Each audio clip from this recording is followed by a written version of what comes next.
Okay, self-defense. This is this is now more of a ground fighting scenario. So we looked at our ground fighting position to maybe buy time and scramble to our feet. But the dynamic that we were looking at last week was they were standing over the top of us. We've been knocked to the ground and they are standing over the top of us. And we said one of two things is going to happen. Either I'm going to scramble to my feet or they're probably going to jump on top of me.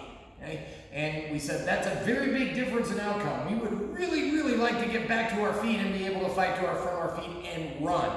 Okay? But should that fail, then we're on a ground fight. And so that's where we're going to pick up today. I've got our studio is doing virtual classes, so you might hear other people talking next door, and I'm in this room until we can switch back over there. But basically, we're going to do kind of the motion solo in the air, so you can see the mechanics, and then we'll add a partner in so you can see how it works and everything else. But the day we're going to look at is if someone is on top of us, sitting on top of us. So our ground fighting position failed, they jumped on top of us, and they're here, okay? And how do we throw them off of us? Now, we're going to use and generate the power in our legs and hips to do that, and then let gravity take over. Occasionally, people will ask me when we're doing this in class, I'll be walking around the room and someone will ask me, well, or make more the comment, well, there's no way I could do this with like a guy who's a lot bigger than me. And I usually nod at them and I go, yeah, you're right, and I walk away. Because if you don't think you can do it, then you're right, you can't. I can't help you. If you don't believe you're going to be able to do it, then no, you're probably not going to be. But that is not a technique problem. That is a mindset problem. Okay? I've had kids that are 100 pounds do it to me. I've done it to guys that are 300, pushing 300 pounds. Because gravity works on everybody. Right? So you got to have, it takes some practice, like everything else. Right? But if I didn't believe in the bottom of my heart that you could do this, then we wouldn't be teaching it. Okay? All right, so what we're going to do is, and again, this will make more sense when we put a person there, but just go through this basic motion of movement first. Okay? We're on our backs, feet together, knees together, heels by our butt, as close as I can get them to my butt, and I am going to lift my hips as high as they can possibly go. Back down, put your feet back out. Feet together, knees together, heels by my butt. I lift as high as I can go. If I lift, my feet go too wide and out, look at the lift of my hips. It is not the same height as if my feet are closer in. And we might need every inch. Okay, so first things first, I just want you to do that like 10 times. Okay? It should look like a Bad Buns of Steel video as you do this, but I want you to do that about 10 times. Press pause and just do that much. Okay, now once you've done that, once I lift to 12, then I am going to then proceed to keep driving with the soles of my feet on the ground, and I'm going to go over one shoulder. This way, and then back down. We're going to do the same thing up and over to the other shoulder. So from the profile, okay, as we do this, from the profile, when I come up, and then I keep driving up and over. See all this space that's underneath here. I didn't do this. That definitely is not going to work. I didn't do this. I didn't lift and then drop my hips and then turn. And I also don't take the shortcut. So instead of going up as high as I can, then turning, some people just take it. So instead of going here, then here, some people take the shortcut to the side. And look at the difference in the lift in the hips. It's not even close, right? As much as I can. So imagine someone sitting on top of me. I'm going to try to throw them over me as high, like a bucking bronco, before then I turn. Okay, and actually that wasn't a great turn. I'll talk about that more in a minute. But right now what I want you to do is up to 12 over the shoulder. The only thing touching the ground are the soles of my feet and the top of my shoulder. And then back, up to 12, and then other shoulder.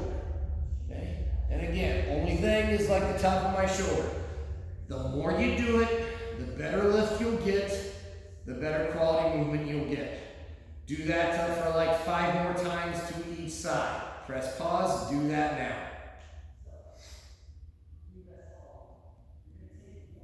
Okay, hope you're not cheating and you did that. Okay?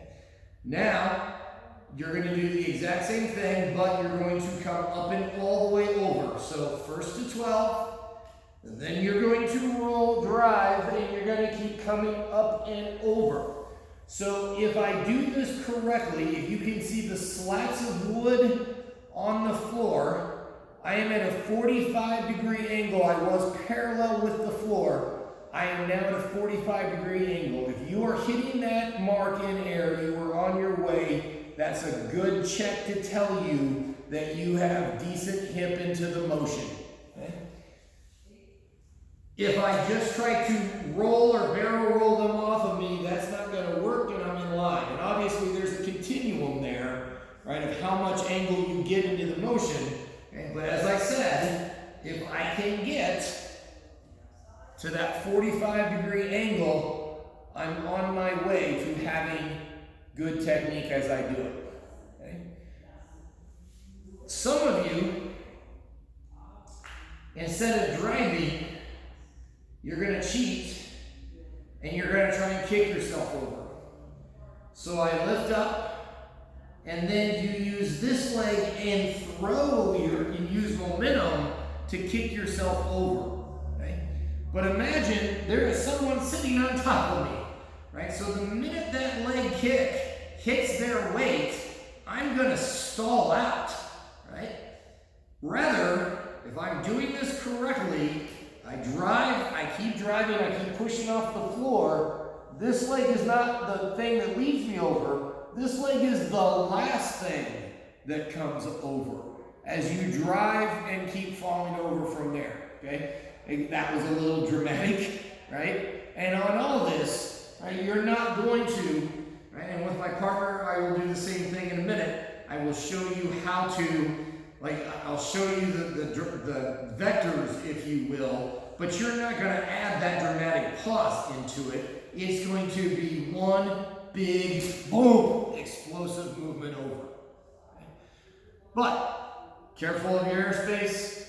Right? I always, if you notice, I keep my feet up. If we were in class, it's so I didn't want you kicking your neighbor. It has nothing to do with the move at all. Okay? But just watch your airspace in your room or wherever you are. I've seen some pretty creative environments where you guys have been forced to practice. So just make sure you don't kick a table or something when you flip over if you don't have a lot of space. Do 5 more times each side. Go up and all the way over. Hit that 45-degree angle.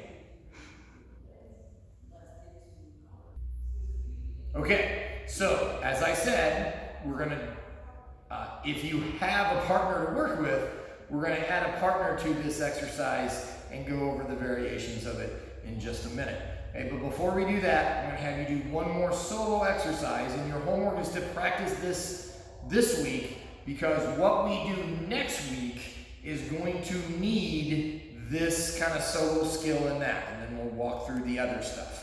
Okay? But I want you to go ahead and get a little extra practice on this. In jiu-jitsu or the grappling arts, it's what we call our shrimp.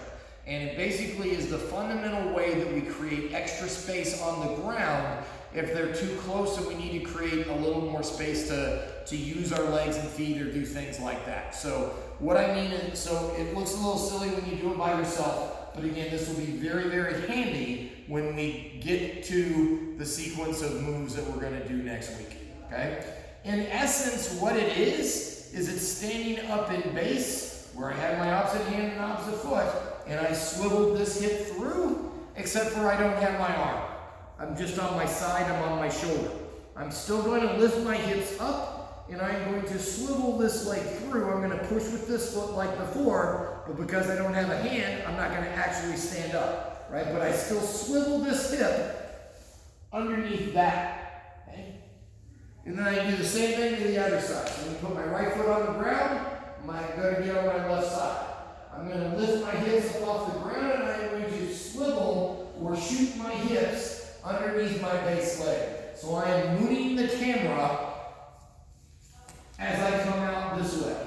So if this was one of our jiu-jitsu or maybe your judo classes, right, we go every day. We go up and down the floor, right, as part of our warm-up, creating space like this. And hopefully you get the shrinking metaphor when you see how we come our body up to scoot. Okay? So again, it looks a little weird. Watch your airspace on the mat, okay, or on the floor. But absolutely got to be able to do that, not all the way down the floor, but when you need to create a little extra space. They're here, they're on top of us, and I can't get my legs in to use them or whatever. I have to be able to shrimp to get my feet back into position, okay? You have to be able to use this movement, okay? So practice that on your own a few times. Make sure you get that down. And again, we will use that next week, but I wanted you to get a head start on that.